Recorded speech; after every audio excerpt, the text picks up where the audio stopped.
అదే RTV app వార్తల్ని క్షణాల్లో చదివే అవకాశం ఉంటుంది. ఒక న్యూస్ పేపర్, ఒక టెలివిజన్ ఛానల్ మీ చేతుల్లో ఎప్పుడూ ఉంటాయి. 7వ తారీఖు నారా లోకేష్ బాబు గారి ఆధ్వర్యంలో శంఖారావం సభ హిందూపూర్ పార్లమెంట్ పరిధిలోని హిందూపురము, మడకశిర, పెనుగొండలో జరగబోతున్నది.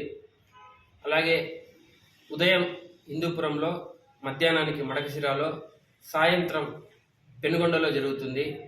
ఈ సభకు తెలుగుదేశం పార్టీ కార్యకర్తలు, నాయకులు, బూత్ కన్వీనర్లు, క్లస్టర్ ఇన్ఛార్జ్లు, యూనిట్ ఇన్ఛార్జ్లు, అలాగే జనసేన కార్యకర్తలు, అనుబంధ సంఘాల వాళ్ళు ప్రతి ఒక్కరూ పాల్గొని మీ అభిప్రాయాలను నారా లోకేష్ గారితో పంచుకొని ఆయన ఇచ్చేటువంటి విలువైన సూచనలను, ఎన్నికల సంబంధించినటువంటి విషయాలను తెలుసుకొని ఆ విధంగా మడకశిర నియోజకవర్గంలో తెలుగుదేశం పార్టీ గెలిచే విధంగా అందరూ కలిసి పనిచేయాలని ఈ సందర్భంగా, అలాగే ఎన్నికల సమరశంఖం పూరించడానికి శంఖారావం సభకు ఇచ్చేస్తున్నటువంటి జిల్లా నాయకులు అందరికీ 7వ తారీఖు మడకశిరలో జరగబోయే శంఖారావానికి వర్గ విభేదాలు లేకుండా అందరూ చంద్రన్న వర్గంగా లోకేష్ బాబు గారి ఈ సభను